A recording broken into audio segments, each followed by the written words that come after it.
Buenas tardes, con todas, con todos.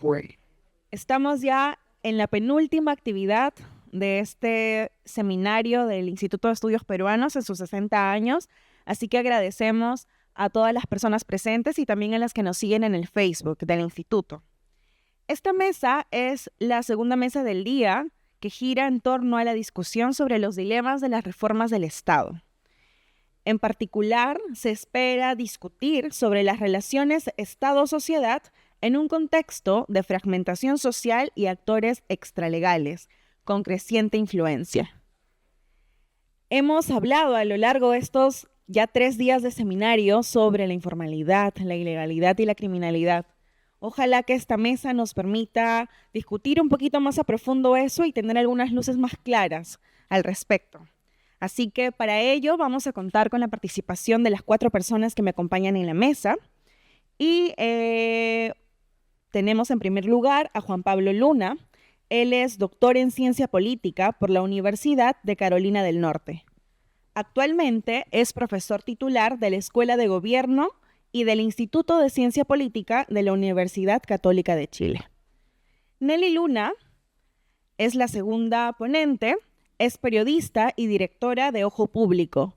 Ha recibido 2 veces el Premio Global de Periodismo de Datos, en el 2015 y en el 2020. Luego contamos con la participación de 2 investigadores de la casa. Tania Vázquez es doctora en Sociología por la Universidad de Texas e investigadora principal del IEP.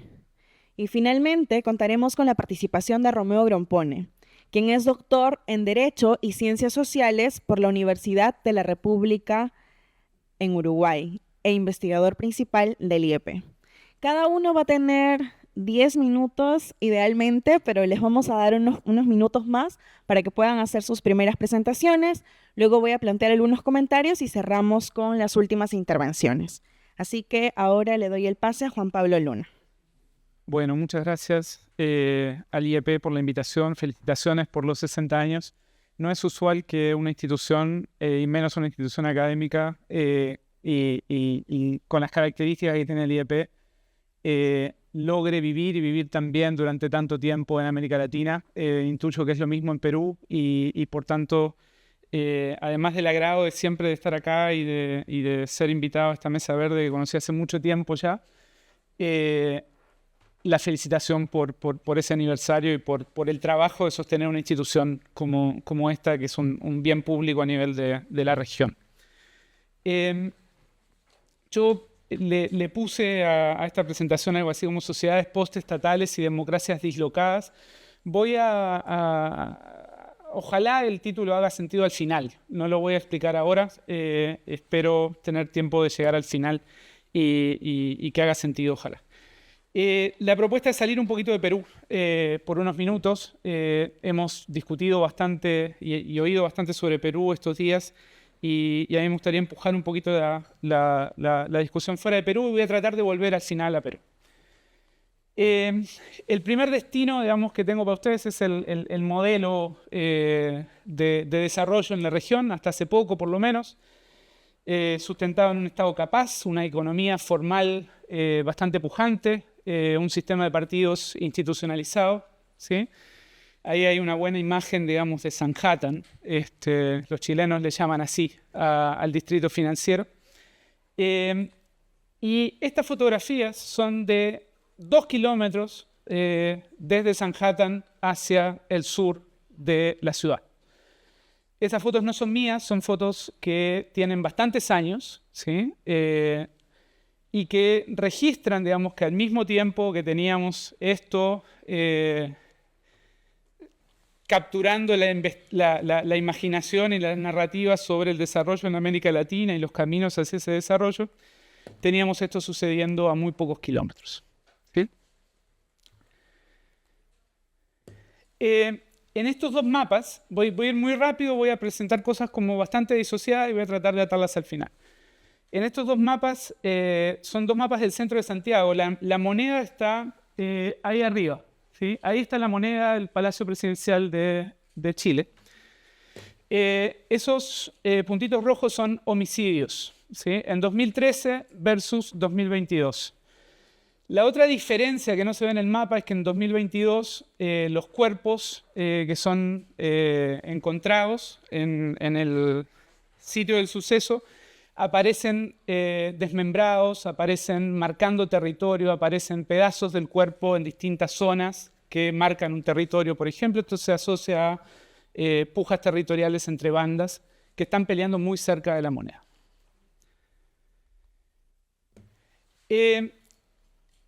Cuando uno va a terreno, ¿no? y a investigar esto a nivel local, lo que encuentra son conexiones bastante fluidas entre representantes del sistema de partidos tan virtuoso que tiene Chile y las bandas de crimen organizado, ¿sí?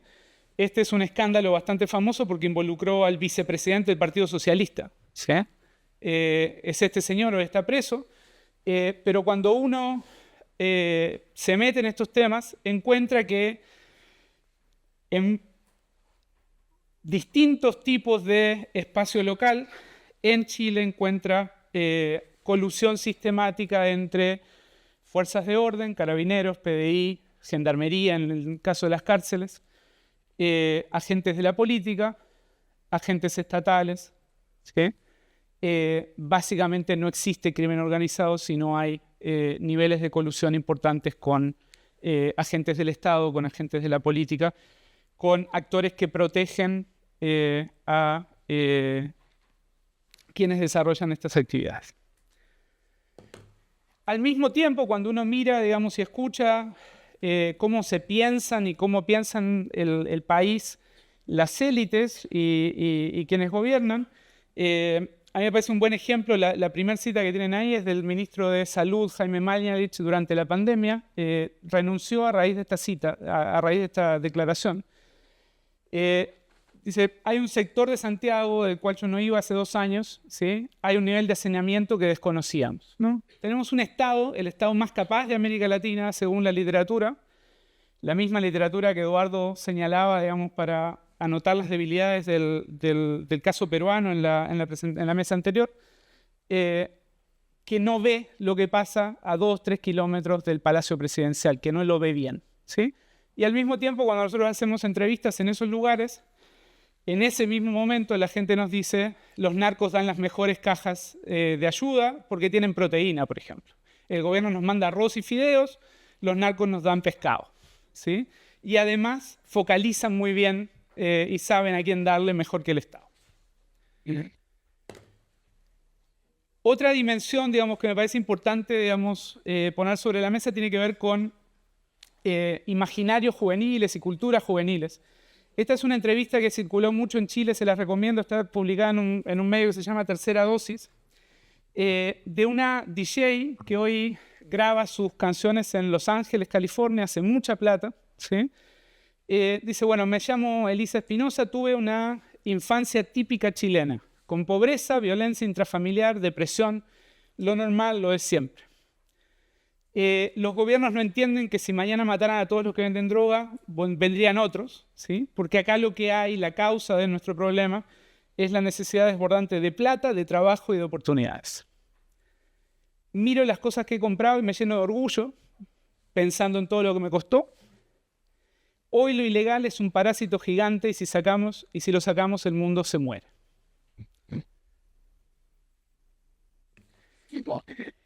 A riesgo de, y para evitar el riesgo de criminalizar la pobreza, esto que les muestro acá es el resultado de una investigación que hicimos con zorrones chilenos. Los zorrones son lo caviar de lo caviar. Son estudiantes de economía en las 2 mejores universidades de Chile y ellos se describen a sí mismos como narcozorrones, ¿sí?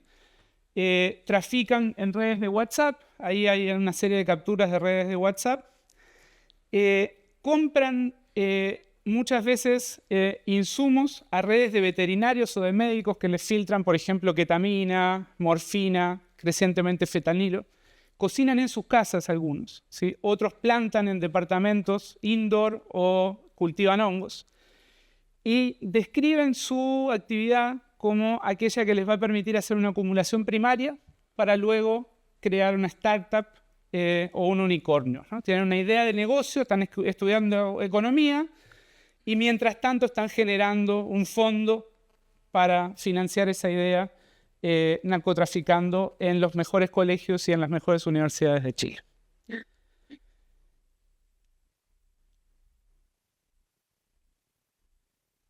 Obviamente lo que es diferente, les pido que se fijen en la última, si van a leer algo y si pueden leer algo de lo que hay ahí. Una de las cosas que uno aprende, digamos, cuando entrevista a esta gente, dicen, bueno, la relación con la policía es completamente diferente, ¿no? Los agarra la policía con una mochila, con balanza, con la droga distribuida en pockets, en bolsitas pequeñas para distribuir, con semillas y con plata. Les roban la plata, les roban las semillas. Esto es la limpia policía chilena. Se quedan con todo, los tratan muy mal hasta que llega su madre, blanca, rubia, todos los marcadores de clase, y los policías bajan el moño, bajan la cabeza y le entregan a su hijo, tome señora, llévese a su hijo. Esa es la única diferencia, digamos, o una de las únicas diferencias a partir de las cuales, digamos, también la desigualdad matiza la relación entre la policía y los narcotraficantes en Chile. ¿Qué es lo que a mí me gustaría problematizar? Yo creo que nosotros tenemos esto claro, pero en teoría, pero muchos de nuestros análisis, de nuestros marcos teóricos, tienden a pensar que hay una delimitación clara entre lo legal y lo ilegal, entre la violencia, los mercados ilegales, la corrupción, la marginalidad, y los agentes del Estado, la política, las empresas legales, la democracia, ¿sí? Y aunque sepamos que esa delimitación más bien es una interfaz poroso, ¿sí? Cuando pensamos en democracia, cuando pensamos en los problemas sobre los cuales hemos estado conversando estos días, muchas veces volvemos a esa delimitación normativa de acá estamos los buenos pensando cómo arreglar esto que está mal, ¿sí? Sin entender que buena parte de nuestras instituciones también están colonizadas por lógicas que provienen del otro lado, ¿no? y que están co-constituidos estos mundos. Lo otro es un mapa de Santiago, para ir bien rápido, los únicos lugares donde el Estado chileno ve narcotráfico es en las periferias. En Vitacura, Las Condes, Providencia, nadie trafica, ¿no? Las zonas oscuras son las zonas donde hay procedimientos de fiscalía por temas de droga, ¿no? Los ricos no trafican ni consumen. Entonces, Chile está jodido, ¿sí? Salgamos de Chile, sé que me quedan 3 minutos. Vayamos a la Suiza de América, donde venimos con Romeo, ¿sí? Estas son dos cuestiones que me dijeron recientemente amigos que estuvieron en el Ministerio del Interior durante el gobierno del Frente Amplio. Son gente de izquierda, bien intencionada. ¿Sí? Nosotros, dice, mientras el narco genere crecimiento y dinamismo económico sin generarme violencia, está todo bien. Estábamos hablando más que nada del tema del lavado, del tema del gran macrotráfico que sale y pasa por los puertos, las fronteras, etc. Otro buen amigo me dijo, tal vez advirtiéndome algo, Juan Pablo, no hables más de lavado de dinero, nadie muere por eso, no hace daño, genera crecimiento. ¿Sí? La Suiza de América no es por la socialdemocracia, parece. Tenemos tasas de encarcelamiento más altas de América Latina después de El Salvador y Cuba, ¿sí? 70% de reincidencia de quienes salen de las cárceles. El 40% de los uruguayos, solo el 40% egresa de educación secundaria, ¿sí? Las tasas son centroamericanas, ¿sí? Más del doble de homicidios cada 100.000 habitantes que Argentina. Entonces, tampoco hay mucho para ver en Uruguay. Salgamos de América Latina, ¿sí? Hoy los holandeses están con un problema serio de desafío de actores ilegales. Los belgas están con un problema serio, sobre todo en sus puertos. Los suecos acaban de sacar a los militares para controlar la violencia de las bandas de narcotráfico. La socialdemocracia sueca acaba de sacar a los militares para intentar controlar la violencia de las bandas de narcotráfico. Voy a pasarme esto por alto y voy a terminar con lo siguiente, ¿sí? Esto no es un argumento sobre narcotráfico, ¿sí? Y quiero, por favor, hacer énfasis en eso. No estoy hablando de narcotráfico, estoy hablando de dos macroestructuras, ¿sí?, sobre las cuales y a partir de las cuales también se desarrolló la democracia liberal que hoy nos preocupa, ¿sí? Esas macroestructuras son economías legales que producen crecimiento, prosperidad, incorporación social, que producían eso, ¿sí? Y estados-nación mínimamente poderosos y por tanto sin generar demasiada alternativa de salida más allá de la migración, ¿sí? Hoy esas dos macroestructuras se derrumbaron. En el mundo contemporáneo esas dos macroestructuras están en crisis, ¿sí? Cuando eso pasa, la democracia liberal genera aberraciones. Si uno piensa en México, México no ha sido más democrático en su historia que en los últimos 20, 25 años. Tiene 120.000 desaparecidos en democracia, ¿sí? Matan 200, 300 candidatos en las últimas 2 elecciones.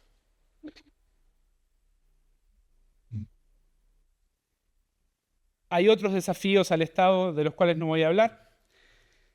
Termino con esto. ¿Qué pasa en el Perú, digamos, y cómo está Perú en este sentido? Para mí Perú sigue siendo el futuro, ¿no? Perú sigue siendo, digamos, un caso avanzado en términos de los desafíos que tenemos que pensar respecto a cómo funciona una democracia en una sociedad postestatal, en una sociedad que Danilo nos contará es desformal, no solo informal, ¿sí? Y que produce las aberraciones de las cuales hemos estado hablando estos días y las cuales a todos nosotros nos preocupan. Veo 3 alternativas ante esto, ¿sí? Y prometo que es la última. Lo que hacemos los politólogos, tremendamente aburrido y poco productivo, medir backsliding, medir el retroceso democrático o cualquiera de las otras cosas que tenemos como fetiche estos días, polarización, fragmentación, populismo, ¿sí? Esos son síntomas, no son los problemas que realmente tenemos que atender. Resignarnos al colapso y al darwinismo social e intentar comprar tiempo para nuestros seres queridos. Creo que todos estamos más o menos en eso, ¿sí? Y la tercera es reinventar la democracia, entendiendo que si la democracia liberal es un producto y es una estructura que evoluciona en paralelo con la sociedad industrial, con el Estado-Nación, y esas estructuras se nos han caído, ¿sí? Tenemos que encontrar alguna forma de reinventar el ideal democrático en el contexto de sociedades que hoy no sostienen la democracia liberal como lo hicieron en algún momento en alguna parte del mundo, ¿sí? Y el problema es que nos sobran politólogos haciendo lo 1, todos estamos más o menos en el 2, ¿sí? Pero no tenemos ni actores ni proyectos plausibles para el 3. Y creo que eso es lo que tenemos que empezar a pensar colectivamente. Muchas gracias.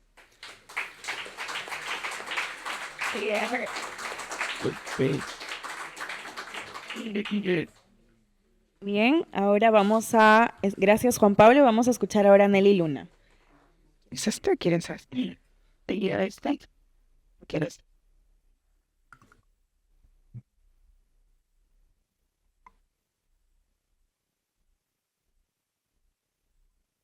Hola, buenas tardes, sí. Sí. Bien, buenas tardes. Me sumo también a las felicitaciones al IEP, que es para los periodistas que estamos, bueno, yo llevo 20 años ya haciendo periodismo, pero siempre ha sido una luz, ¿no? en este mundo turbulento que es Perú y América Latina para entender nuestras crisis, pero también darle una mirada y un respiro multidisciplinario a las diferentes posibilidades también que tiene el país en medio de la región. Yo estuve pensando un poco sobre la mesa y los temas que han estado discutiendo estos 3 días en este seminario y pensaba que podíamos aportar también dentro del periodismo, ¿no? Y ahora que escuchaba a Juan Pablo, creo que el aporte de estos 10 minutos voy a tratar de enfocarme en cómo están funcionando estas estructuras, estas superestructuras criminales, ¿no? Entonces, sí les voy a pedir como salirnos un poco de la caja de dos cosas que ya sabemos. Primero, que las economías ilegales han penetrado el Congreso, el Poder Ejecutivo, están en diferentes espacios de representación nacional y subnacional. Eso lo sabemos, hay investigaciones periodísticas, fiscales en todo el proceso. Y lo segundo que también sabemos es que estas estructuras criminales no solo operan en Perú, sino están creciendo y extendiéndose cada vez más. Entonces, lo que voy a tratar de hacer más énfasis es cómo ha cambiado el poder criminal en los últimos años, sobre todo acelerado por la pandemia. Entonces, ¿qué es lo que estamos presenciando ahora? ¿No? Son nuevos escenarios de la economía criminal, ¿no? No solo estamos en un escenario político, social diferente, y estamos hablando de la crisis de la democracia, la crisis de confianza en las instituciones, sino también que estamos en un nuevo escenario de la economía criminal. Una consolidación de superestructuras criminales, no como las conocíamos antes, ¿no? De mafias que tienen controles específicos de una actividad criminal o de una determinada economía ilegal y que operan en un determinado espacio geográfico, sino estamos hablando de superestructuras criminales transnacional, con una vocación transnacional cada vez más influyente y que han tomado el poder que los estados han dejado, que la democracia ha dejado, ¿no? Entonces, en ese vacío de poder han consolidado su influencia económica, pero también política y social. ¿Qué factores han impulsado? Yo hablaba de la pandemia, pero es donde hemos notado que ya la pandemia aceleró el retroceso del Estado en ese momento de control territorial de las fuerzas policiales o militares, o quizá también el que todos estuviéramos encerrados, hizo que estas organizaciones aprovecharan de lo que ya era una débil presencia del Estado en las fronteras, sobre todo, para ampliar esta influencia más allá de donde tradicionalmente operaban. También se han visto beneficiadas por las facilidades que hay ahora para el blanqueo de dinero. O sea, los criminales crecen más porque quieren ganar más también, y ahora es mucho más fácil lavar dinero que antes.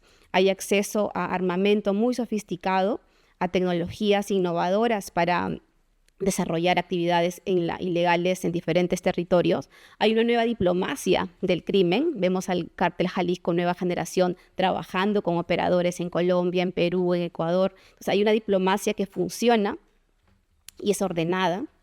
Hay crisis políticas en nuestros países con una debilidad institucional y deterioro democrático. Y hay capturas de estas mafias, bandas locales, regionales en nuestras regiones a nivel subnacional que terminan siendo bastante accesibles de controlar si es que estas superestructuras llegan a alcanzarlas. Y lo que también vemos en este nuevo escenario es que ya no existe una superestructura especializada solo en ser el cártel de la droga, ¿no? Como existe una necesidad de controlar el territorio, estas nuevas organizaciones no solamente trafican droga. Una vez que controlan el territorio, pueden controlar la actividad minera ilegal, el tráfico de madera, el tráfico de especies, cualquier otra economía ilegal que se desarrolle en el territorio. Y los más afectados, obviamente, somos los ciudadanos, pero principalmente las comunidades locales, ¿no? Los pueblos indígenas o los ciudadanos más pobres. ¿Quiénes son estas superestructuras criminales, ¿no? Lo que tenemos actualmente, esto es un mapeo que puede ir cambiando porque permanentemente también están en disputas.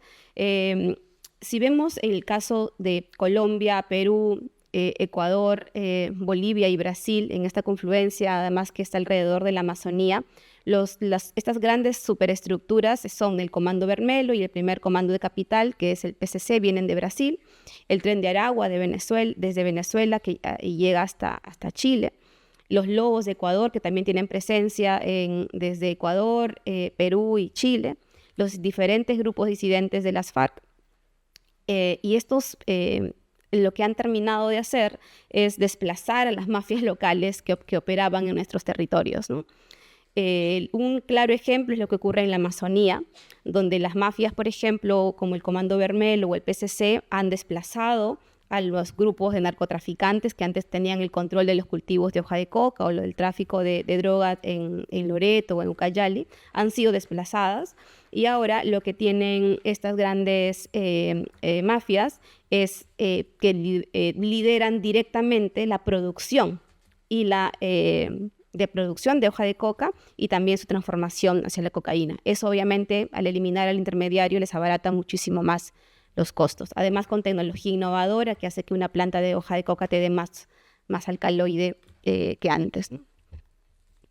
Entonces, ¿en qué consiste el control territorial de estas superestructuras? Y hablemos de que no solamente pasa en Perú, ¿no? Estamos hablando de estas fronteras que atraviesan Colombia, Ecuador, Bolivia y Brasil, incluso en Chile, con algunas organizaciones. Lo que hacen es, una vez que tienen el dominio territorial, van a controlar absolutamente todo lo que ocurre ahí. Y no solamente estamos hablando de economías ilegales, sino también de economías legales que se ven forzadas a pagar cupos por seguridad. Y controlan obviamente todas las otras actividades ilegales que ocurren en ese territorio. Lo que pasa también es que hablábamos de cómo van desplazando a los grupos locales. Si es que alguna localidad o una comunidad se niega a realizar o ser parte de esta nueva confluencia social y legal, estas organizaciones terminan amenazándolas, desplazándolas, incendiando sus viviendas. Voy a pasar rápidamente estos 3 mapas, pero nos dan una idea de las 3 fronteras que el Perú tiene con Colombia. Esta es la del Putumayo, con Colombia y Ecuador. Cada color establece una actividad ilegal diferente y vemos dónde se están concentrando y además qué grupos armados se ubican, ¿no? En el caso del Putumayo están los disidentes de las FARC, están también los grupos armados vinculados actualmente al Frente Carolina Ramírez, que es el que tiene y ejerce más dominio en esta zona. En la otra frontera, un poco más abajo del Putumayo, en la frontera hacia Brasil, tenemos, si ustedes ven, las mismas actividades, sicariato total ilegal, pesca ilegal, narcotráfico y cultivos ilegales, y con la diferencia de que aquí hay 2 grandes grupos más grandes, ¿no? Los que mencionaba en torno al Comando Vermelho. Esta es la frontera más abajo, Ucayali, hacia Brasil, también las mismas actividades, y las 3 zonas son donde ha habido un incremento mucho más grande de acciones violentas, ¿no? De homicidios, de sicariato, pero también de expansión de actividades ilegales. En el caso puntual de la minería ilegal, por ejemplo, que es una de las actividades que más ha deforestado la Amazonía, uno diría que está bien claro que un oro extraído de una zona ilegal es ilegal, ¿no? Pero a diferencia de 1 kilo de cocaína que no se puede lavar en el mercado, 1 kilo de oro ilegal sí se puede lavar y es muy fácil lavarlo. Entonces, ¿hay mecanismos para hacerlo? Yo creo que sí, pero hay una demanda muy creciente de este mineral en el mundo que hace imposible frenar la actividad en el territorio, ¿no? Y aquí puse solo un ejemplo como para ir terminando, que mientras en un socavón, en una mina formal, se extrae 0,3 gramos de oro por cada tonelada de tierra, en la Amazonía, de esa misma tonelada pueden salir hasta 10 gramos, ¿no? Entonces, el alto nivel de pureza del oro amazónico ha sido también la condena de este territorio. Y es evidente que no va a poder resolverse si es que solamente se ataca a los mineros que están en la zona, ¿no? Porque la débil trazabilidad, las contrarreformas que se están impulsando desde el gobierno y el Congreso para seguir permitiendo ampliaciones del sistema de formalización terminan facilitando este blanqueo. Y lo que sabemos ahora es que por más que o la Unión Europea o Estados Unidos eleve la debida diligencia para comprar el oro ilegal, ahora son la India y Emiratos Árabes los nuevos destinos donde se está dirigiendo el oro sospechoso. Y lo mismo pasa con los países vecinos, ¿no? Esta es la otra actividad que también está generando violencia y deforestación en la Amazonía. Hablamos de los cultivos ilegales de hoja de coca. Cuando las autoridades nos dicen que se han reducido los cultivos de coca en hectáreas, en extensiones, es cierto, pero se encierra también la capacidad del alcaloide que tiene cada planta. O sea, yo creo que ya no es tan importante a veces medir cuánto crece la hoja de coca en promedio, sino dónde se está concentrando, porque los promedios ocultan esas realidades locales. Y si vemos los distritos amazónicos donde ha habido incremento de cultivos de hoja de coca, todos se encuentran precisamente en estas zonas de la Amazonía, ¿no? Y la realidad se repite desde Colombia, Ecuador, Perú y Bolivia. Y cada planta en esta zona rinde más alcaloide de cocaína que en otros lados, ¿no? Incluso que en el BRAE mismo. Bueno, eso es todo. Y solo quiero terminar con un comentario acerca de lo que Juan Pablo decía sobre cómo reinventar la democracia. Y una de las cosas que más nos han mencionado las personas en las comunidades con las que trabajamos o los que están trabajando como parte de varios reportajes, hemos entrevistado a colaboradores de organizaciones criminales, no se sienten criminales, ¿no?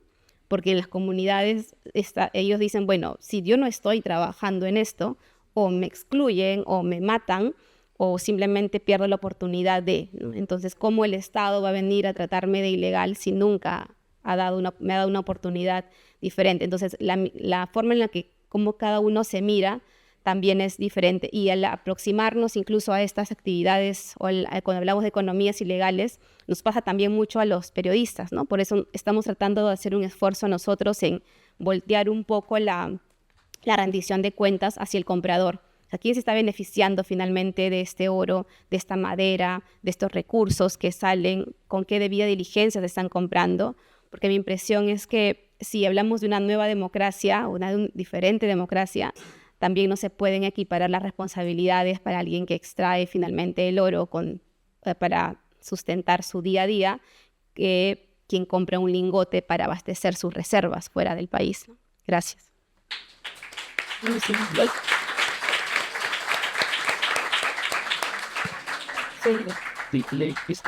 Muchas gracias, Nelly. Ahora le toca el turno a Tania Vázquez. Muchas gracias, Omaira. No sé si se escucha bien.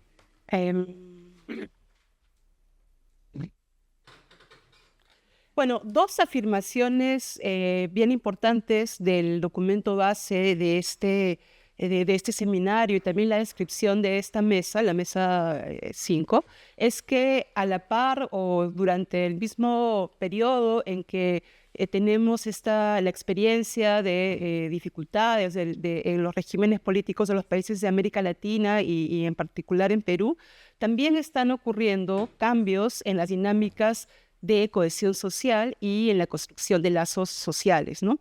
Y también, esto también ocurre en el mismo periodo, hay capacidades limitadas, se observan capacidades limitadas de acción de los estados. Y bueno, esto ya se ha discutido tras más de 4 décadas de reformas neoliberales, pero obviamente hoy otros procesos están también insertos en estos cambios. Y entonces el objetivo de mi presentación es examinar, explorar, como que tal vez darle un poco el contenido interno a estos dos tipos de cambios con el afán de, digamos, contribuir a estas comprensiones, ¿no? Estas afirmaciones que ya hemos dicho.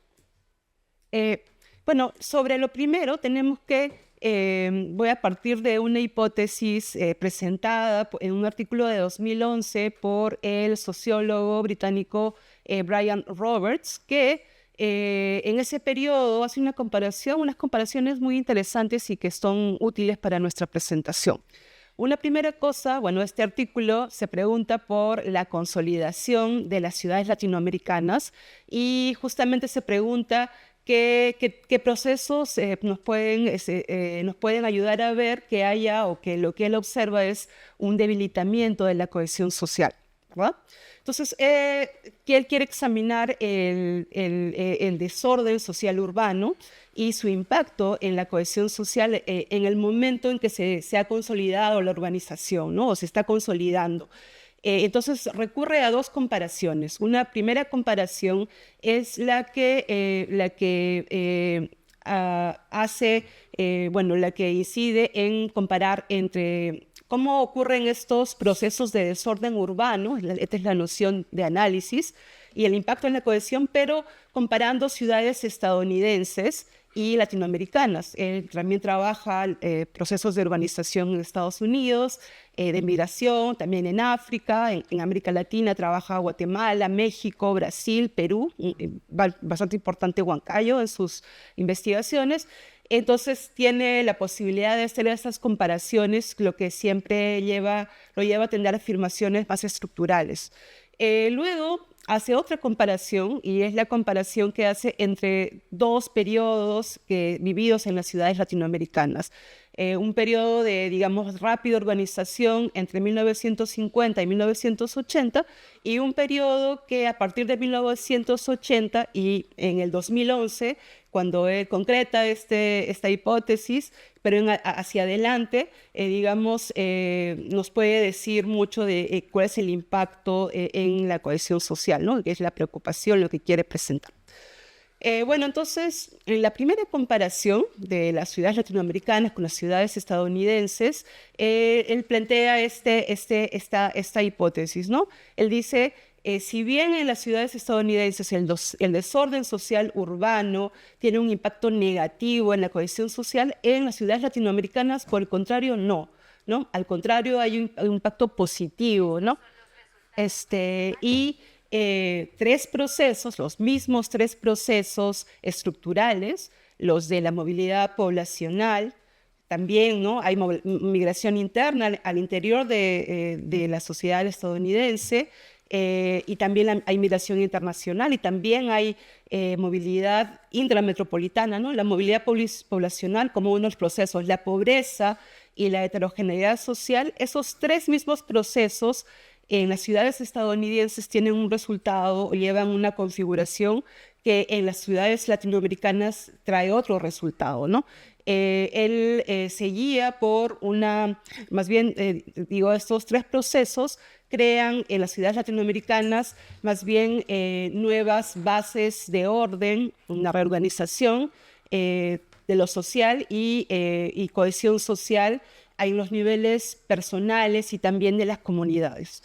Se guía también por una noción de cohesión social que plantea que no es un estado, ¿no? Que más bien es un estado, no es un proceso, y que está, basada en componentes tanto subjetivos como objetivos, y se va produciendo horizontalmente y verticalmente en el espacio, en el ámbito horizontal, surge entre vecinos, es expresada en la voluntad de cooperar con ellos y otros habitantes de las ciudades, y eso también es importante, no solamente del espacio más cercano, sino del emplazamiento de la ciudad en su totalidad.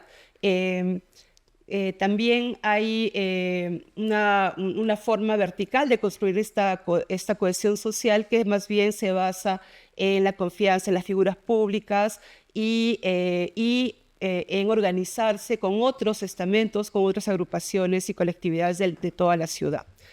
Él concluye que entonces, como ya decía antes, la experiencia de estas ciudades latinoamericanas, el desorden social lleva a la cohesión social. Ya que no tengo tanto tiempo, solamente quiero mencionar que hay dos elementos distintivos, ¿no? que producen este resultado. Uno primero es que está el peso, la importancia que tiene la informalidad económica, porque a pesar de que las familias y las personas que están sostenidas en la economía informal son más pobres que los formales en ese periodo, su forma de producir, sus relaciones sociales de trabajo dependen de una forma más gravitante en las relaciones familiares, de amistad y vecindad, ¿verdad? Y también otro elemento es que al producirse la movilidad que los acerca a las ciudades, a poblar las ciudades, ellos tienen que autoproveerse no solamente de un hábitat, de vivienda, sino también de sus propios empleos, y eso crea un conjunto de capacidades que no ocurren en las ciudades estadounidenses, que más bien compiten en un mercado de trabajo y de vivienda por recursos que les interesa conseguir, ¿verdad? La segunda comparación, que es la que nos va a llevar un poco más a estos tiempos, es que este momento, el momento contemporáneo de las ciudades, tiene ciertas características que hacen justamente que, si bien se siguen constituyendo asentamientos humanos irregulares en las ciudades latinoamericanas, en los diferentes países de la región, hay otros elementos que hacen que más bien haya un impacto negativo de este desorden urbano-social, ¿no?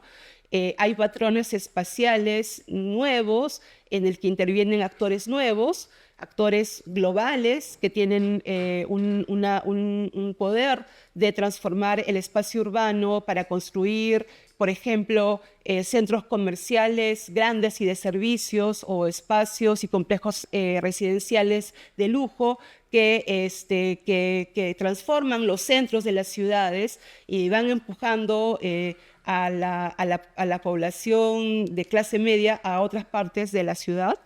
Pero también ocurren otras cosas, que es que hay estos asentamientos humanos. Eso lo hemos observado en nuestras investigaciones. Acá Omaira ha sido parte de nuestros estudios en los distritos más informales de Perú últimamente. Es que el poblamiento de los asentamientos humanos irregulares, vamos a llamarlos así, en este momento ocurre ya no por colectividades muy grandes, sino más bien por grupos. Y por eso hay un poblamiento de este espacio de una forma muy limitada, ¿no? De fragmento en fragmento. Y eso trae problemas para los temas de capacidad institucional del Estado. Yo quería agregar aquí otros elementos, pero de repente no voy a tener tanto tiempo. ¿Cuántos minutos tengo, Mayra? 2, ya. Y entonces, como para traer un poco más acá esta reflexión que nos propone Roberts, ¿no? Entonces, en este momento, 2024, ¿qué otros elementos podríamos considerar? Y voy a sacar los elementos que conozco del análisis sociodemográfico, que siempre brinda apreciaciones estructurales de cómo están cambiando las sociedades. Una primera cosa es que, por lo menos en el caso de Perú, estamos viviendo, y esta es una hipótesis de nuestro grupo de trabajo sobre Perú urbano, estamos viviendo una transición urbana fragmentada, casi completa, si medimos que la población urbana ya se encuentra como al 80% en nuestro país, pero fragmentada, porque territorialmente, digamos, diferentes segmentos de nuestro territorio están iniciando aún desde sus orígenes y a veces con direcciones un poco distintas de lo que ocurre en la parte costeña, incluso serrana de nuestro país. Están iniciando urbanizaciones muy peligrosas en este caso hacia la Amazonía. Las ciudades de la Amazonía van a ser un desafío muy importante que considerar. Hay un cambio en las estructuras de las edades de todas las sociedades latinoamericanas, que hace que en las ciudades, en los escenarios para la interacción social, ocurra cada vez más entre personas de diferentes generaciones, porque ya no hay grupos grandes, ¿no? Grupos de edad grandes, sino más bien grupos más pequeños de diferentes edades. Y eso también es un escenario en el que se pueden exhibir mayores tensiones.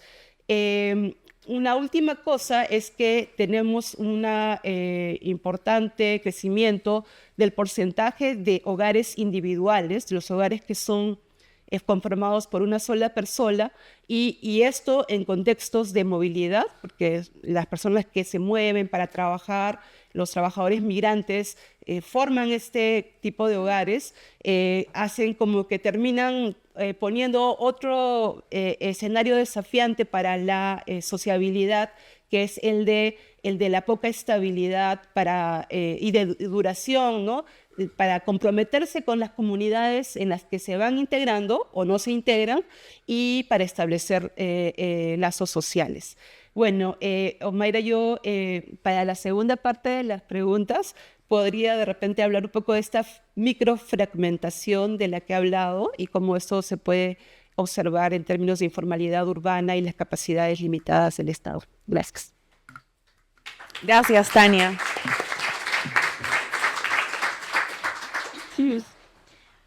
Sí, Romeo, dale. Bueno, ante todo, estoy un poco desilusionado por décadas de mentiras que yo hice sobre Uruguay y que Luna las desmintió con propiedad, ¿verdad? La segunda es que, como más o menos presumía, sin saberlo del todo por dónde van a ir las cosas, yo voy a hacer un planteo un poquito más aplanado, suave, pero espero que no conservador del todo, ¿no? Bueno, la primera cosa es que básicamente voy a tratar de 3 temas que no sé si se relacionan mucho entre sí.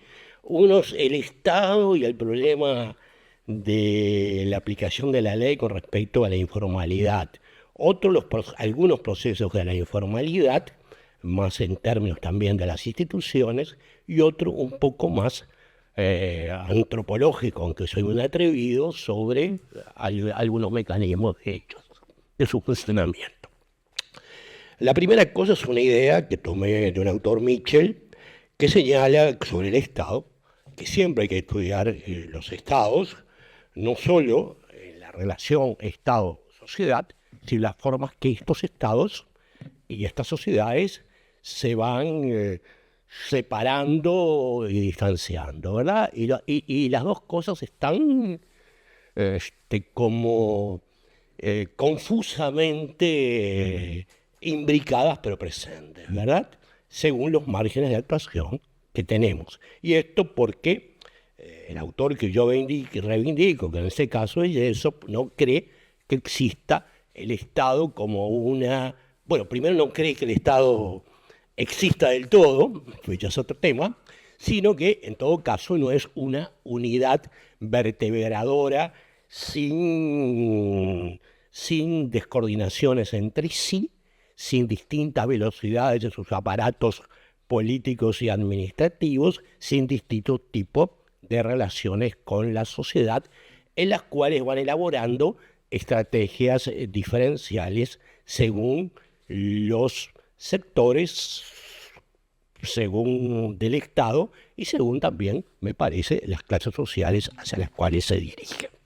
Entonces, bueno, a partir de que me siento un poco feliz con cierta incongruencia de entrada en ese planteo, o reivindicar esa incongruencia, tomo de autor, perdón, disculpe, no cito más, que es Mann, que habla de que el Estado se puede cristalizar de distintas maneras, o sea, como que se va entrelazando y de alguna manera puede ser un Estado administrativo, un Estado basado en la sociedad, un Estado basado en la política, pero también algunos autores hablan también de que como hay una desinencia, por decirlo así, en que también se puede tomar aspectos que tienen que ver con sus aspectos del Estado fiscal, del Estado burocrático, y también en este caso y en el caso peruano se puede tomar una forma de cristalización entre otras fuerzas que operan que tienen que ver con el caso de la informalidad. La informalidad de alguna manera es como una puntita que está ahí mezclada con otras y que está de alguna manera gravitando desde sus diferentes expresiones en lo que estamos considerando que es el Estado en la actualidad. Y esa informalidad en sus diferentes manifestaciones, en el plano de cada una de sus específicas expresiones en sus relaciones entre sí de la legalidad. Entonces ahí hay una primera idea, que es la idea de Holland, que es la idea de forbearance, o sea, ¿qué hace el Estado con la informalidad? El Estado muchas veces puede reprimirla, otras veces, en otros casos, la puede dejar pasar en la medida de que no le cause obstáculos y permita de alguna manera que el sistema pueda seguir funcionando, ¿verdad? Lo que sí lleva ese razonamiento en esta autora, y tiene que ver en parte con la discusión que hizo la primera mesa Ocampo y la que hicieron en la mesa anterior mis compañeros, es que sí reconocen que una política de dejar pasar por alto determinados hechos, tolerarlos como funcionan, puede ser una buena política en términos de un estado de bienestar en corto plazo. No puede ser una política de estado de bienestar a la larga, que es un poco lo que dijo Ocampo cuando hablaba de los diferentes grados de inversiones y gastos sociales que, por ejemplo, existía entre los países de la OCDE y los Estados Unidos, ¿verdad? Entonces, aparentemente sacamos ventajas y aparentemente esas ventajas de alguna manera nos están erosionando caminos hacia el cambio. Y en eso interviene la coproducción de ese grado de desacatamiento permitido, burócratas y políticos, hasta los propios sectores informales, que por otra parte a veces van perdiendo visibilidad sobre políticas sociales de mayor alcance, ¿verdad? Y además porque, como dice otro autor, en general nuestras burocracias, aunque sean eficientes, como se demostró en ciertos ámbitos, pueden generar algún tipo de avance, pero se enfrentan con un conjunto de obstáculos políticos que impiden su desarrollo. La otra cosa, voy a hacerlo muy rápido, es que también hay otro problema hay una brecha en el Estado de Derecho que tiene que ver, lo trató bien O'Donnell, pero es parte de que tiene que ver con el incumplimiento deliberado de la ley. A veces porque la ley tiene contenidos, bueno, y Gino lo sabe más que yo, de indeterminación y de interpretación susceptible de discusión, ¿verdad? Pero hay otro margen que tiene que ver con una discriminación amplia hacia los sectores informales y los sectores excluidos, ¿verdad? Y lo que dice Eduardo en uno de sus trabajos, no pongo todos los ejemplos posibles de situaciones con respecto, es que además lo que ocurre con frecuencia con estas actividades informales son aplicaciones intermitentes, ¿verdad? Siempre hay como una señal de que está vigente, pero que también puede eventualmente, por ser tan precaria las bases de esa ley, de esa presunta reglamentación, están siempre expuestas a revisiones, ¿verdad? Y eso genera una situación permanente de inestabilidad. Agregado a que las renovaciones institucionales en todos lados son mucho más difíciles de seguir que las resiliencias de las instituciones conservadoras, ¿verdad? Bueno, y entonces esa idea que desarrolló Darejan y Amengual me parece que está siempre presente en toda esta dinámica tan compleja de dificultades de los informales de plantear reivindicaciones, de su desistimiento a veces de hacerla, de ciertas conformidades con una situación y de ciertos acuerdos tácitos con lo que es la autoridad que dice combatirlos. Y finalmente, para terminar rápido, ¿verdad? Lo que digo es que también existe otro ámbito que no tiene mucha relación con lo que estaba haciendo, pero me gustó, no me gustó la situación, me gustó la idea, ¿no? Tiene que ver con cómo no solo penetra en todos estos círculos que presumí que iban a trabajar, con acierto, que iban a trabajar tanto Juan Pablo como los dos lunas, ¿verdad? Sino que tiene que ver con el hecho de que el Estado, de que la transgresión, los hechos ilícitos, los aspectos más amenazantes, no solo penetran en el conjunto de la sociedad, sino penetran y trastocan las vidas de las familias rurales, urbanas y rurales urbanas. Es la idea que teníamos antes, digo, que me enseñó Remy, que me la siguió enseñando Mari Burneo, de las estrategias múltiples que realizaban las familias rurales y que siguió haciéndolo Volte con las estrategias múltiples también que hacían las rurales urbanas y las estrategias múltiples de las actividades puramente urbanas, cada vez se va ampliando en su círculo y comprende en lo que llama a un autor Aullero como bricoleadores, que es una palabra que no me gusta mucho, pero bueno, la usó, ese tipo de actividades que se van jugando y reemplazando unas con otras y se van alternando y donde además en los casos de persecución y de represión funciona lo que este autor llama una especie de cinismo legal. ¿Qué es el cinismo legal? La idea del cinismo legal es que los autores, que por respecto a las autoridades, particularmente los policías, pero también otros actores, saben conscientemente que ellos son partícipes de la transgresión, que tienen que lidiar con esa transgresión, que tienen que pactar con ellas, pero que al mismo tiempo sacan únicas ventajas.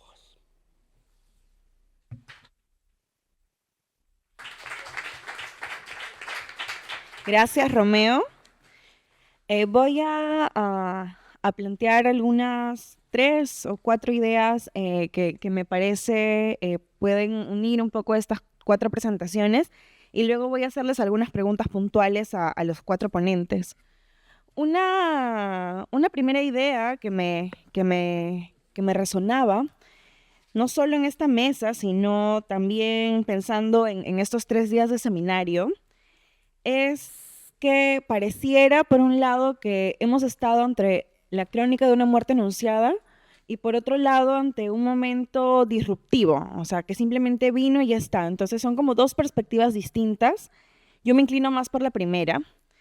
Creo que justo la sumilla, ¿no?, a las que nos convocaba este día de seminario, hablaba de cómo hubo puertas abiertas a intereses particulares que han ido impregnándose en los espacios sociales, políticos, económicos. Creo que esa idea es bastante fuerte y un poco la han presentado los 4 ponentes en esta mesa.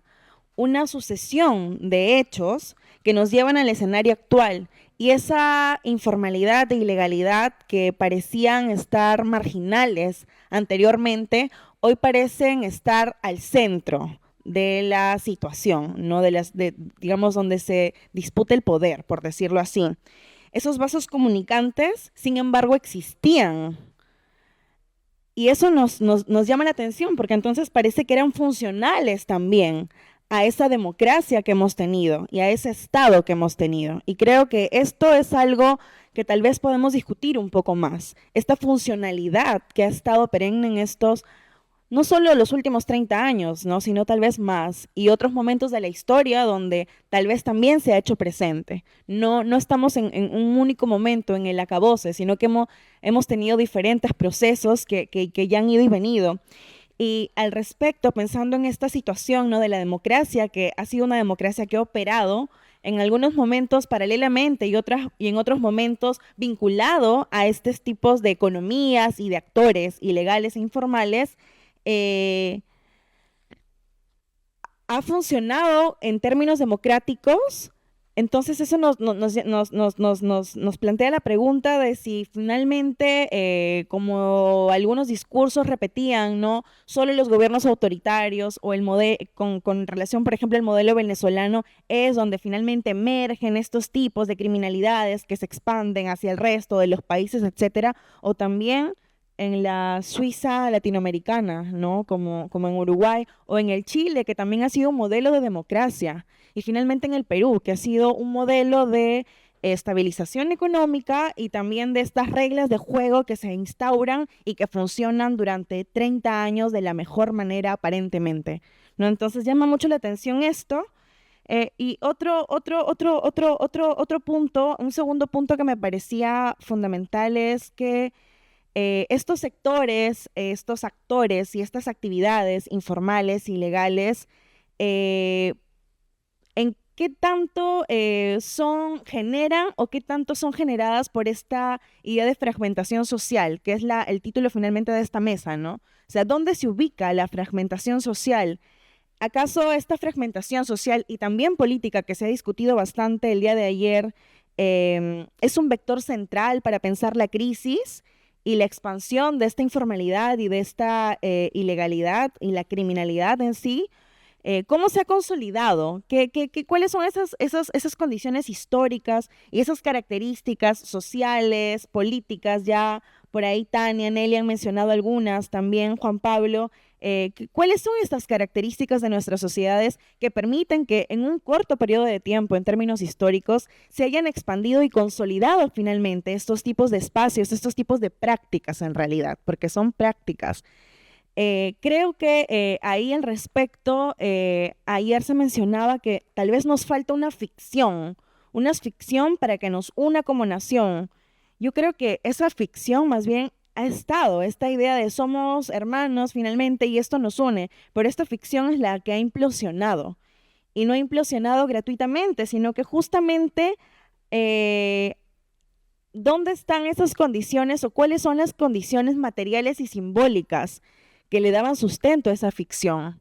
Esas condiciones reales, materiales y simbólicas han avanzado, se han complejizado y son finalmente las que han generado esta implosión de la ficción peruana o de la nación peruana, probablemente. No sé qué piensan los autores, ¿no? Las condiciones que hemos tenido, la fragmentación y este ideal de nación que a mí me parece no nos ha faltado, sino ha estado presente, solo que justamente sin un correlato en la realidad. Y otra tercera idea para pensar este avance o esta consolidación, algunos le han llamado, ¿no? Estructuras o superestructuras criminales. Romeo trabaja el concepto de estos diferentes órdenes y este orden que está ahora bastante vinculado, tiene en el corazón a la informalidad. Juan Pablo utiliza el término gobernanza criminal. Tania ha planteado también un concepto interesante con esta idea de desorden social, ¿no? Que finalmente no es solo urbano, sino que es un desorden social. Esto nos permite también pensar en que en estas condiciones, cómo hemos llegado a estos puntos y qué clase de comunidad social, comunidad política, comunidad imaginada podemos pensar. Y para pensarlo, creo que muchas veces, como ayer también ya se ha discutido, estamos esperando una idea de totalidad, una totalidad democrática, donde todos vamos a estar de acuerdo y es un consenso unívoco. Y creo que ayer plantearon bastante bien la idea de la democracia como un sitio de disputa, en la que hay una idea de empate entre las diferentes partes, pero como dice también Chantal Mouffe, no es posible representar la totalidad. Hay una relación constante de opuestos. Y justamente al pensar en una idea de totalidad democrática es que se ha dejado de lado la negociación. Se ha dejado de lado la negociación y se ha permitido que estas prácticas, estos actores y estas actividades de alguna u otra manera avancen.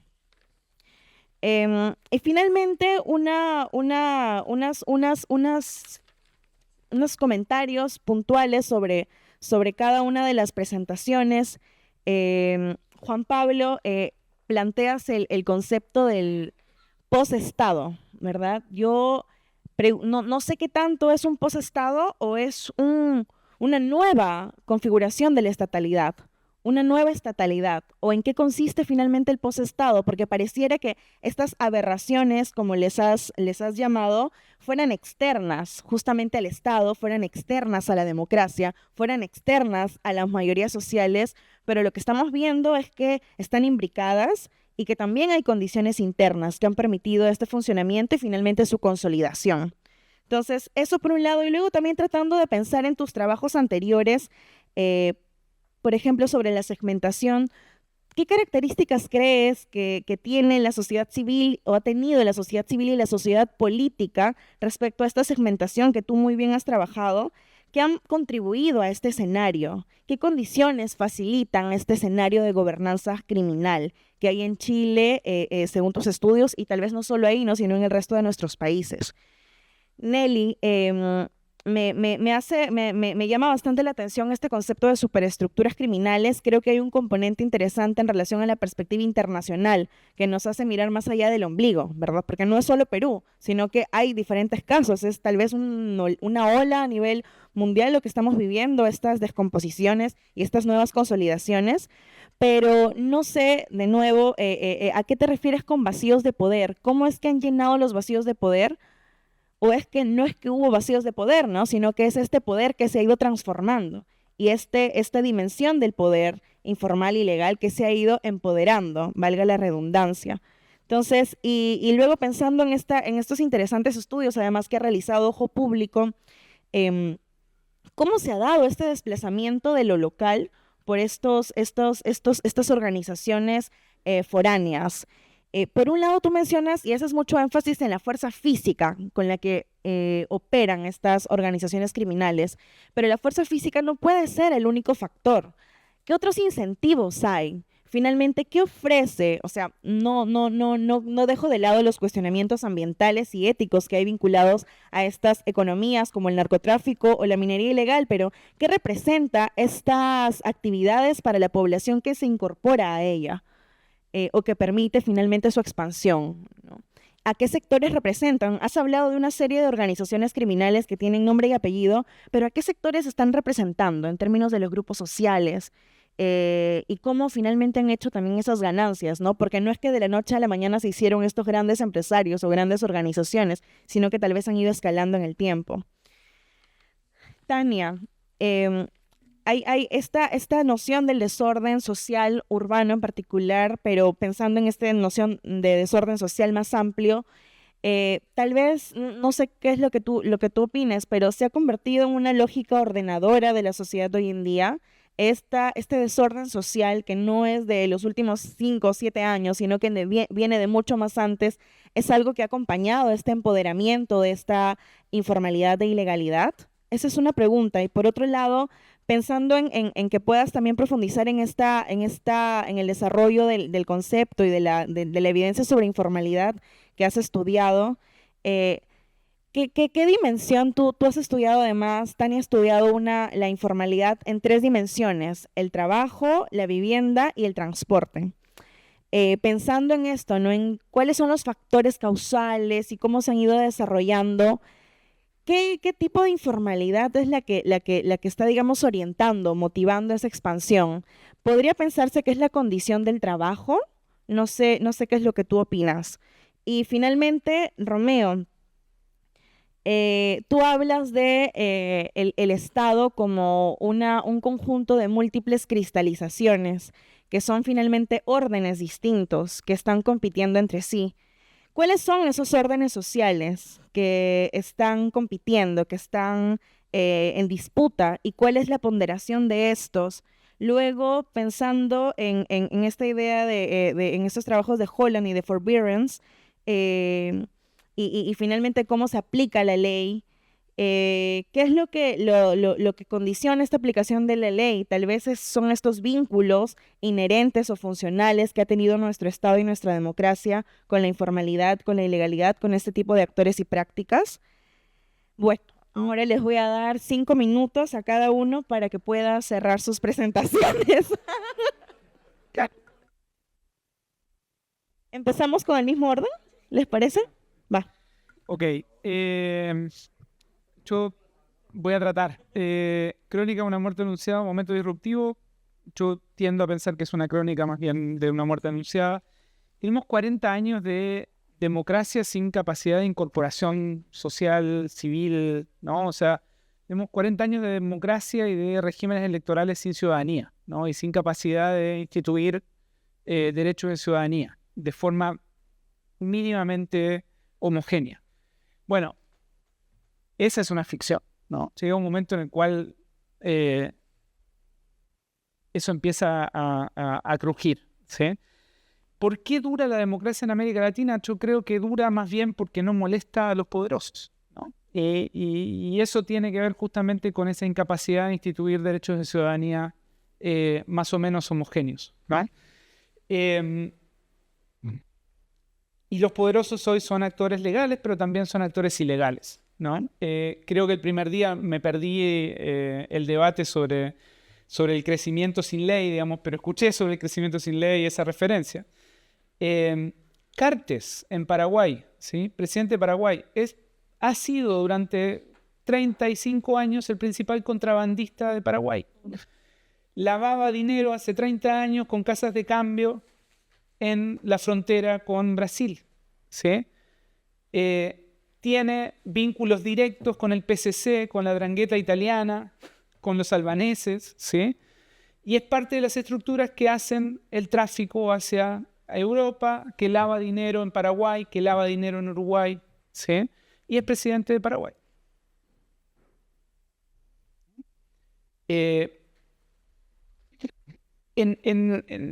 A mí me gustaría empujar una cuestión que me parece importante. Hay una pequeña entrevista a una almacenera en El Salvador que circuló hace unos meses, capaz que alguno de ustedes la vio, donde le dicen, bueno, ¿cómo se siente hoy post-Bukele, ¿no? Y la señora dice, pucha, se llevaron a mi hijo tenía 14 años, hace 2 años que no lo veo, ¿sí? Él no hizo nada, es un chico bueno, no sabemos dónde está, nos gustaría saber dónde está. Y en un mecanismo de disociación inmediato dice, bueno, pero nosotros estamos mejor, ¿no? Ya no nos piden la vacuna, no nos extorsionan, ¿no? Podemos salir a la calle, ¿no? Entonces, bueno, la preocupación por la democracia en ese tipo de sociedad donde la democracia convivía con la vacuna, con la extorsión, con derechos de ciudadanía completamente, digamos, inexistentes para esa gente. ¿Quién se preocupa por la democracia? ¿Quién valora la democracia? ¿No? Los que tenemos el lujo de pensar en esto, ¿no? Creo que ese es un problema fundamental de esta experiencia acumulada de frustración con una democracia que no logra incorporar. La fragmentación social, voy a tratar de ir más rápido. Yo creo que parte importante y enfaticé lo del IEP como bien público un poco a propósito. Creo que nuestras sociedades son sociedades que se han quedado sin bienes públicos, ¿sí? Es muy difícil anclar estructuras políticas, ¿sí? De sistema de partidos, por ejemplo, si no tenemos bienes públicos que agreguen y que nos contribuyan a agregar intereses en la sociedad. Si todo es un bien privado, si cada uno privatiza todas las arenas posibles y todas las interacciones posibles digamos, necesarias para su vida, y si cada uno lo hace en la medida de su bolsillo, tenemos sociedades cada vez más segregadas, cada vez más desiguales, y donde no hay forma de anclar coaliciones políticas para defender cosas que nos interesan a todos, ¿no? Entonces cada uno está básicamente defendiendo lo suyo. No hay democracia posible, me parece, o no hay agregación de intereses o formación de preferencias que resista a esos niveles de fragmentación. Y creo que por eso mismo los sectores de élite, por su autosegregación, también no ven muchas veces esto de lo que estamos hablando acá. La ficción era un futuro mejor, ¿no? Y yo creo que hoy básicamente crecen los sectores conservadores porque el mejor futuro que muchos de nuestros conciudadanos imaginan es volver a un pasado un poquito más tranquilo. tenemos sociedades sin futuro, ¿no? Y sin futuro es muy difícil construir en colectivo, ¿no? Gobernanza criminal, un par de cositas que me gustaría enfatizar. O sea, yo hablé de narcotráfico, pero son múltiples mercados ilegales. Nelly lo deja súper claro, ¿no? Uno de los mercados ilegales más potentes hoy en América Latina es el tráfico de arena, ¿sí? Mercado de tráfico de arena, ¿sí? Todo puede ser un mercado ilegal y la extorsión es probablemente, digamos, dado el avance del control territorial de estas organizaciones, de lo que más nos debiéramos preocupar, mucho más allá del narcotráfico, ¿sí? Esto no se trata de drogas, se trata de extorsión, esquemas extorsivos múltiples alrededor de múltiples mercados. Y la gobernanza criminal también se da, y esto tiene que ver con lo que decía Romeo, porque hay una decisión de los estados muchas veces de no gobernar sectores territoriales de su territorio que les generan problemas, ¿no? Hay bandas que tienen mejor capacidad de gobernar el territorio, de solucionar disputas, de proveer bienes públicos. No me interesa demasiado ese lugar, dejen que lo gobiernen, ¿no? O sea, hoy en Brasil el 40% del territorio de Río se calcula está controlado por distintos tipos de facciones criminales. La última mutación son, se les llaman milicias neopentecostales, ¿no? Que asocian, digamos, por un lado, digamos, una ideología más bien conservadora, medio bolsonarista, anti-ideología de género, ¿sí? Con esquemas de extorsión y de control territorial, y te proveen de TV cable y de seguridad, ¿no? Y te cobran un impuesto, ¿sí? Eso es el post-Estado, me parece, ¿sí? Y esas son las condiciones internas. Creo que hay condiciones externas también, no hablamos de esto, pero se habló ayer. Las plataformas, ¿no? No son solo, el problema no son las redes sociales ni la comunicación política en redes sociales, es el poder económico y el poder coercitivo que tienen las plataformas hoy a nivel global.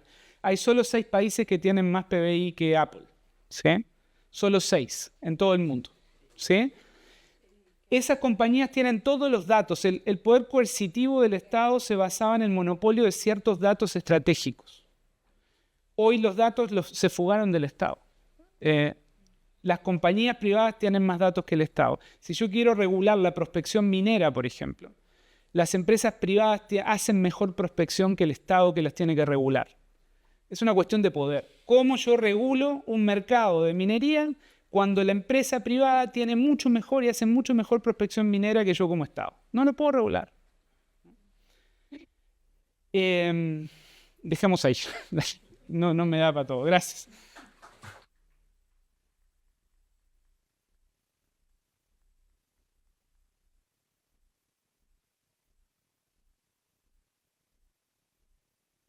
Estaba Somaira sobre cómo se mide el vacío de poder, ¿no? Y recuerdo que una de las primeras veces que viajé a una zona minera en Colombia, tuve que pedir permiso al frente que operaba en la zona, ¿no? Al frente de las FARC. Y una vez que tú tienes ese permiso, ingresas y todo es seguro. O sea, hay una seguridad absoluta porque vienes con el permiso de las FARC. Y ahora, hace unos meses que publicamos una última investigación en la misma zona, fue un lío ingresar. Se tuvo que cancelar el viaje como 3 veces. La reportera tuvo mucha dificultad para llegar a la zona porque no se sabía a quién solicitar permiso. O sea, porque no era el alcalde local ni el jefe de comunidad. Habían disputas entre los disidentes. Entonces,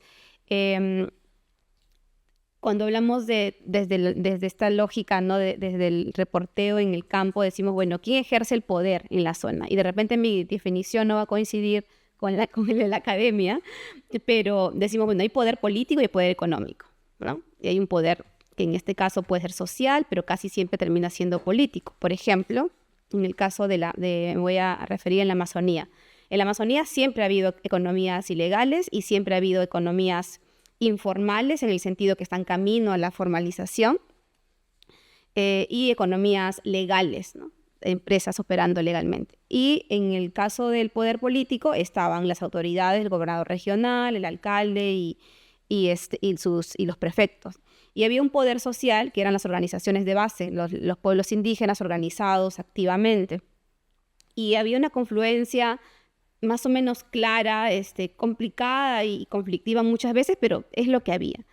Después de la pandemia, y para nosotros se ha sido, insisto en que hay un antes y un después de este episodio en las coberturas que hacemos, porque ya no sabemos diferenciar bien dónde termina el poder político, por ejemplo, de un gremio indígena, que está bien porque están más empoderados, y ellos han empezado a ejercer un control territorial más eficiente incluso que el mismo Estado para proteger sus territorios, ¿no? Entonces, cuando tú quieres ingresar a una zona, el representante indígena te puede garantizar la seguridad.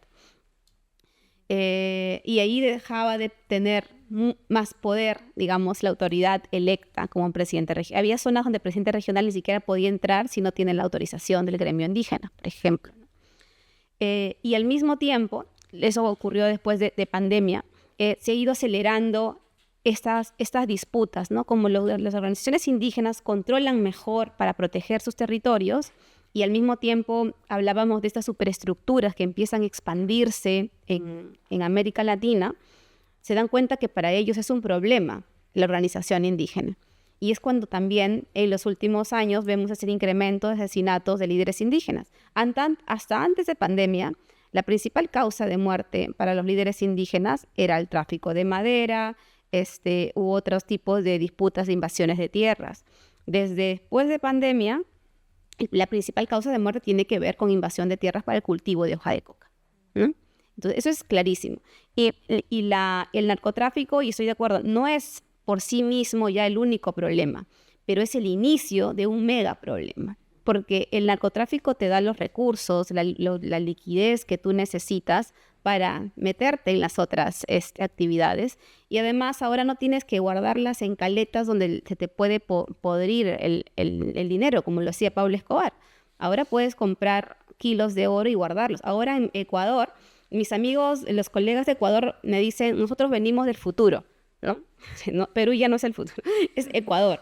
¿Por qué? Porque hay investigaciones donde hemos publicado chats de narcotraficantes con los abogados, donde ellos les dicen cómo es el mecanismo que están utilizando para convertir el dinero que sale del narcotráfico para comprar lingotes de oro. Porque el lingote de oro es legal. Es muy fácil meterlo a una cadena de comercialización. Entonces, ahí también hay una cosa con la que quería hilvanar, es cuando hablamos de mercados legales y ilegales, es cierto que tienen caminos muy porosos. A mucha gente, a la élite económica del país, uno le pregunta a un ilegal y te va a señalar si él pudiera dibujar a un minero en la pampa de Madre de Dios, ¿no? Pero él no. Y si pudiera dibujar también y decirle, elígeme una actividad ilegal, te va a decir el narcotráfico. Pero ¿por qué no hablamos también del tráfico de madera? Porque hay empresarios muy importantes que están exportando madera cuando sabemos que el sistema de fiscalización de los árboles en el Perú y la madera no funciona. Tenemos un montón de empresarios exportando oro con más del 95% de pureza cuando sabemos que con esos niveles de pureza solo pueden salir de la Amazonía. Y el Perú lo sigue haciendo. Entonces, cuando decimos que hay que denunciar las economías ilegales, estamos convencidos de que sí es cierto, hay que denunciarlas, pero también es importante ver la complicidad de un sistema que mira, por un lado, la persecución de los eslabones más débiles, pero no el mecanismo financiero que está permitiendo el lavado de ese dinero. Y lo otro es, estas superestructuras han entendido perfectamente bien eso, ¿no? O sea, no necesitan a veces ni siquiera comprar a un alcalde en un distrito. ¿Por qué? ¿Qué gana el alcalde o qué ganan las personas, decían, para empezar a ser parte de estos sistemas, ¿no? Aquí en la cuenca del río Cenepa, en Amazonas, las comunidades están diciendo abiertamente que están de acuerdo, por ejemplo, con la minería ilegal, porque les están construyendo puentes, les están construyendo puestos de salud, les están construyendo puertos en el río. Entonces, es la actividad ilegal legitimada por las comunidades, la comunidad indígena, que además ha resistido, ha enfrentado, ha tratado de defender su territorio durante todo este tiempo y no les han dado mayores opciones y dice voluntariamente yo quiero hacer esto. Entonces ya están haciendo obras públicas, incluso la municipalidad nos decía en las respuestas, tienen licencia para hacer las obras, no es que no sean obras ilegales. Entonces hay una confluencia muy compleja, pero al mismo tiempo perturbadora, ¿no? Por lo que nos espera en los siguientes años, en medio de esta crisis donde evidentemente las autoridades no toman en serio. Y quiero cerrar con algo sobre por ejemplo, la gente del Comando Bermelo, estas superestructuras, terminan sí desplazando, o el Tren de Aragua, terminan desplazando. Y medio en broma, medio en serio, nosotros decimos, Perú no ha generado ni una sola superestructura, ¿no? Ni siquiera ahí, con toda la trayectoria que tenemos con el narcotráfico. ¿Pero por qué? ¿Por qué ni siquiera ahí? Y eso es una cosa fundamental. Todas las grandes organizaciones criminales más poderosas en América Latina surgen en las cárceles, ¿no? En Brasil, en las cárceles, surge el PCC, el Comando Bermelo, el Tren de Aragua surge en una cárcel, los Lobos de Ecuador surgen en una cárcel. Entonces, lo que nos están diciendo, estos síntomas han ido apareciendo hace muchísimo tiempo. Lo que nos dicen es que la lucha contra el crimen organizado está mal. Y el mayor ejemplo de eso es que la lucha contra las drogas está mal. Siempre estuvo mal. Pero ya darnos cuenta ahora, no sé si pueda ser tarde, pero ya hay dinero acumulado. O sea, el sistema financiero está inundado de tanto dinero de las organizaciones criminales que tienen mucha liquidez para haber logrado transitar hacia estas otras economías. Entonces, sí hay una posibilidad de esperanza, y yo la veo fuera siempre. O sea, lamentablemente, Perú es nada para el mercado internacional del tráfico en el sentido de organizaciones criminales, porque ni siquiera tenemos a una que haya nacido acá, pero sí es un actor relevante para estas superestructuras por las rutas, ¿no? Porque da elementos que generan la actividad, la hoja de coca, el oro, el producto, ¿no? La materia prima. También en las economías ilegales damos solamente materia prima, pero sí es importante entender que podemos ejercer presión con los países vecinos para las cadenas de suministro, por un lado, y en la discusión en torno a cómo enfrentar la lucha del crimen organizado desde el sistema financiero. O sea, los bancos tienen que hacerse responsables, las empresas formales que permiten el lavado también tienen que hacerse responsables. Y lo último que quiero comentar es sobre el tema de con qué tiene que ver esto con democracia, ¿no? Hace poco estuvimos en un conversatorio en Ayacucho y hablábamos qué pasó con la primavera democrática peruana, ¿no? O sea, nos costó tanto recuperar la democracia el año 2000, hubo una esperanza generacional sobre lo que se pudo haber hecho, y con esa mirada invitamos a varios colegas regionales de Ayacucho, investigadores de la Universidad San Cristóbal de Huamanga, y nos dijeron, primavera democrática, ¿para quién? ¿No? Es para Lima, para la clase media. Y ahí creo que hay una reflexión que nosotros también la estamos tratando de hacer desde el periodismo que hacemos, es un mea culpa, ¿no? O sea, la construcción de una agenda de desarrollo, de la agenda periodística, de la agenda social que se impulsó, nuevamente fue tomada, digamos, solamente por un sector, que teníamos muchas ganas de hacer cosas, sin duda, pero siguió siendo una discusión de una élite cultural, académica, de clase media. Entonces, el gran desafío que nos permite y la gran oportunidad también que nos da esta crisis es volver a conversar del tipo de democracia que se quiere construir, pero desde las regiones también. O sea, electoralmente, ellos siempre dicen, no nos toman en cuenta porque no somos muchos, pero lo peor que podríamos hacer es si es que esta crisis no nos da nuevamente una mirada del tipo de democracia o democracia para quién es la que se quiere construir.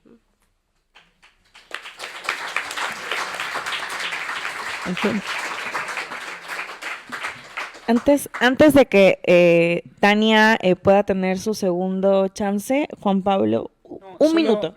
No, menos. A raíz de lo que decía Nelly sobre que Perú no tiene grandes estructuras, solo para hacerle un homenaje a Julio Kotler. La última vez que estuve acá con Andrea Feldman le hicimos una entrevista a Julio que en el contexto del libro que estábamos trabajando con Andreas, y le preguntamos justamente esto, ¿por qué? ¿Qué pasa en Perú? Digamos, todo esto. Y la respuesta de Julio es que el Perú no agrega nada, ¿no? Acá ni siquiera los narcos agregan, ¿no? Entonces, simplemente quería no perder la oportunidad de ese pequeño homenaje. Gracias, Juan Pablo. Lo bueno es que hemos hecho un buen manejo del tiempo, así que tenemos bonos de tiempo. Tania. Bueno, muchas gracias. He encontrado que hay 3 preguntas centrales. Me has preguntado por esta noción de desorden social urbano. Lo primero que quería decir es que tal vez suena un poco como parsoniana, ¿no? Como que el interés por el orden, y tiene un sentido que se haya elegido esta categoría en ese texto que he tratado de recuperar para presentar estas reflexiones. Y es que en la literatura de los procesos de urbanización de diferentes sociedades siempre estuvo presente esta pregunta por qué que esto que parecía desorden, ¿no? Por supuesto, eso le debe a las perspectivas teóricas, la teoría social de esos autores, pero lo que podríamos entender, yo no creo que sea la mejor categoría para analizar estos temas, pero era lo que se recogía de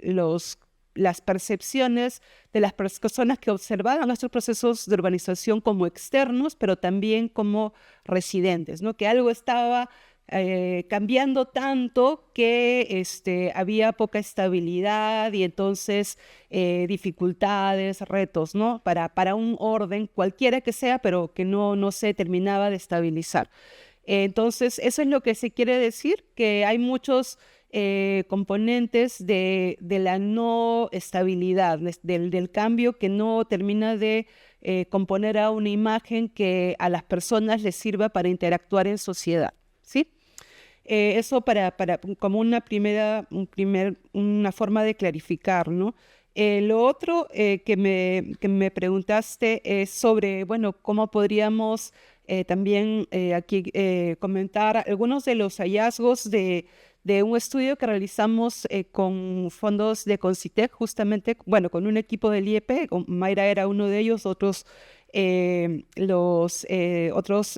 otros miembros del equipo son Diego Aguilar y César Contreras, y en la parte del componente que se dice la aproximación cualitativa de este estudio nos llevó a seleccionar a los distritos urbanos con mayores niveles de informalidad urbana en 3 dimensiones, ¿no? La dimensión laboral, de transportes y de vivienda.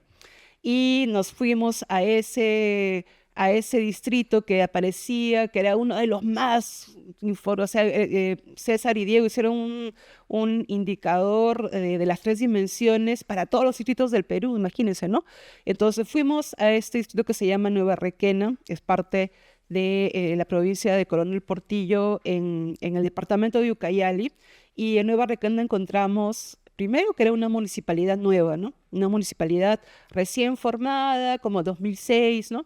Entonces tuvimos entrevistas no solamente con las personas que viven ahí, las familias, los trabajadores que vamos a llamar informales, trabajadores por cuenta propia, como dice Guillermo Rochabrún, pero que mototaxistas y todo, pero también con funcionarios que habían sido funcionarios de esa municipalidad Nueva Requena, pero que ya no eran, pero que estaban en otros cargos también. El departamento de Ucayali nos decían lo siguiente: ¿cómo no va a haber, digamos, procesos informales de conformación urbana si es que la persona que está encargada del catastro no sabe cómo hacer un catastro, o no tenemos acá ningún TUPA para hacer los procesos administrativos, no los hemos creado todavía, ¿no?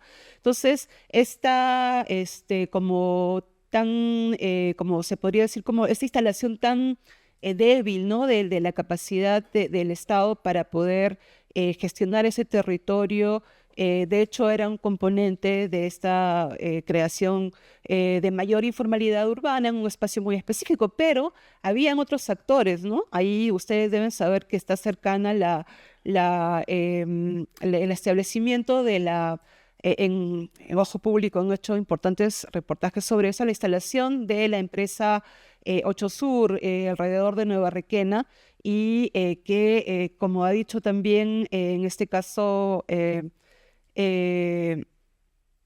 como han dicho en mis colegas aquí, hay espacios que el Estado, Juan Pablo, no deja para que otros lo administren, ¿no? Entonces, uno de estos otros funcionarios que pudimos entrevistar nos contaba que él tenía él había sido contratado por RENIEC para ver si había voto golondrino en esta parte de la provincia, ¿no? En este distrito Nueva Requena, y que tenía que entrar pues al territorio que estaba administrado por la empresa, y que no lo dejaron pasar, ¿no? Lo dijeron que ahí no pasaba, por más que él estaba yendo con un encargo de estatal, y que ahí no iba a pasar, y no pasó. Finalmente, ese territorio, ¿no? Ese territorio estaba muy bien administrado por una empresa, por un actor privado que era un actor desafiante, ¿no? En los términos de los politólogos,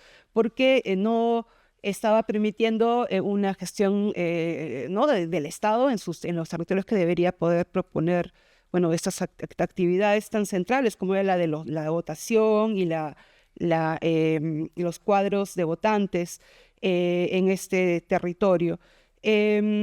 Otra cosa, y solamente voy a decir este tema que quería mencionar sobre la microfragmentación, que tal vez pasé muy rápidamente cuando dije, bueno, ahora los asentamientos urbanos irregulares se caracterizan porque hay un poblamiento cada vez en los bordes de estos asentamientos, que es cada vez más como gota a gota, ¿no? Como que gota a gota, o sea, grupo pequeño por grupo pequeño. Y ese grupo pequeño por grupo pequeño hace que el actor local, el gobierno local, tenga, bueno, que primero que el espacio esté separado por muchos de regímenes muy concretos, ¿no?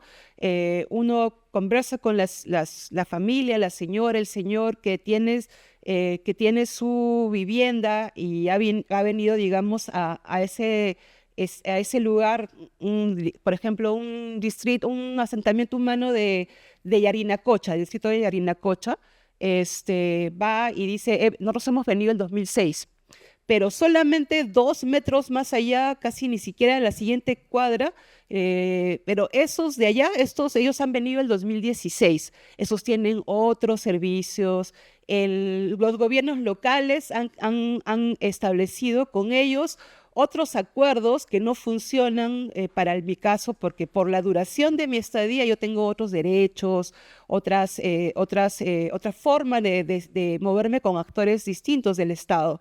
Eso crea es lo que digo, una microfragmentación en que la capacidad estatal no puede terminar de administrar de una forma tan particular cada espacio, ¿no? Tiene que simplemente o renuncia o simplemente no cumple su rol, ¿no? Es todo demasiado situacional. Y bueno, con eso me quedo, Omaira. Gracias. Gracias. Y también. Bueno, sin ánimo de discrepar, el problema que el cuento de la caída de la muerte anunciada de García Márquez se debe a un asesinato que se debe a un conjunto de circunstancias azarosas que termina con la muerte del personaje, ¿verdad? Aquí me parece que sí hay elementos relativamente estructurales, pero hay un conjunto de decisiones concretas, tiene que ver con procesos de largo plazo, que yo creo que es sustancial, aunque sea económico, la deuda externa, la guerra interna, la desestructuración de los partidos, el fujimorismo, el colapso posterior, los fracasos de los modelos económicos, ¿verdad? Entonces, es algo más complicado.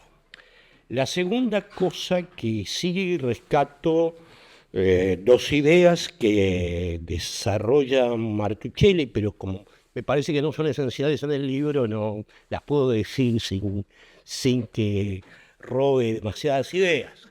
Una es que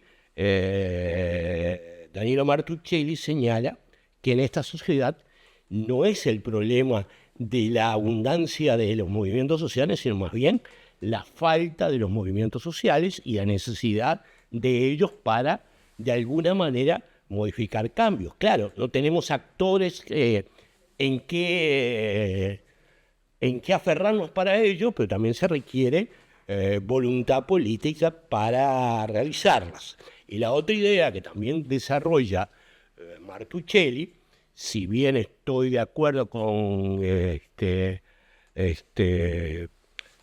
con Luna con respecto a que son las élites políticas los que de alguna manera, de distinto tipo, élites políticas y económicas, los que de alguna manera controlan la situación, tampoco tenemos formas de estructurar adecuadamente los conflictos, que es algo más que solamente el problema de los movimientos sociales.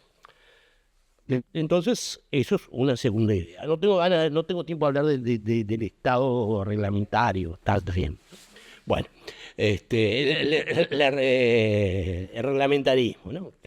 Se va muy lejos. La otra cosa es que sí, yo creo que se pueden hacer cosas en términos de democracia que contemplen la democracia, pero que supongan avances.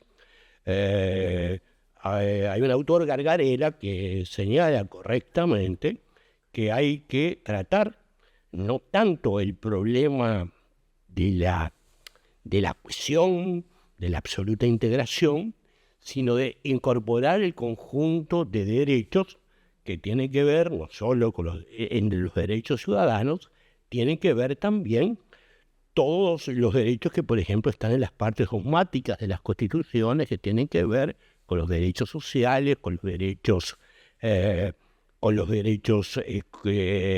con respecto al medio ambiente, con toda esa agenda de derechos que nosotros no las ponemos en movimiento, sino que simplemente las tratamos declarativamente.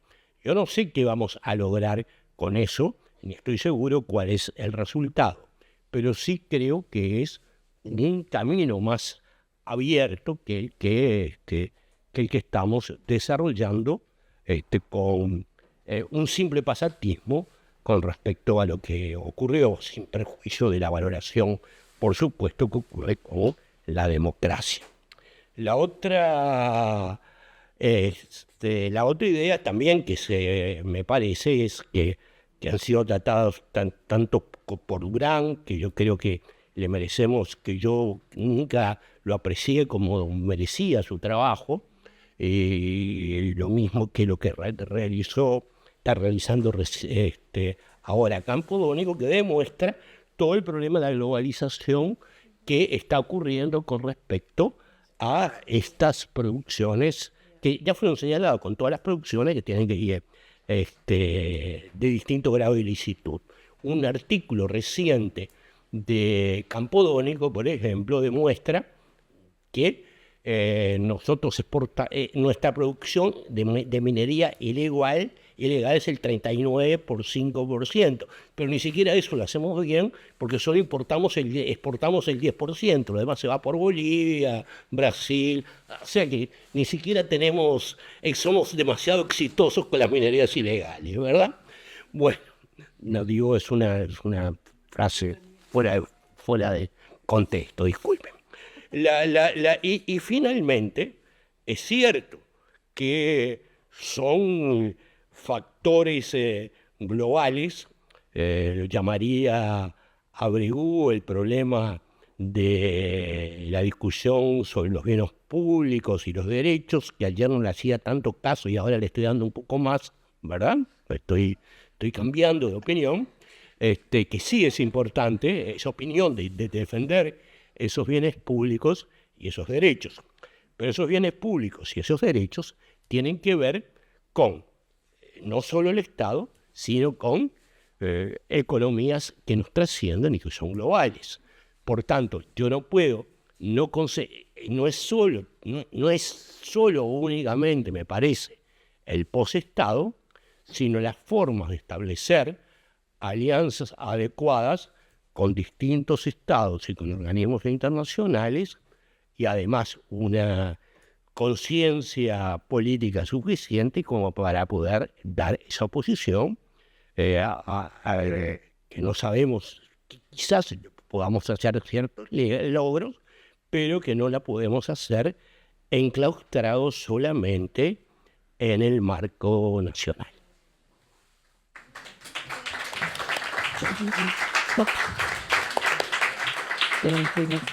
Gracias a los 4 ponentes.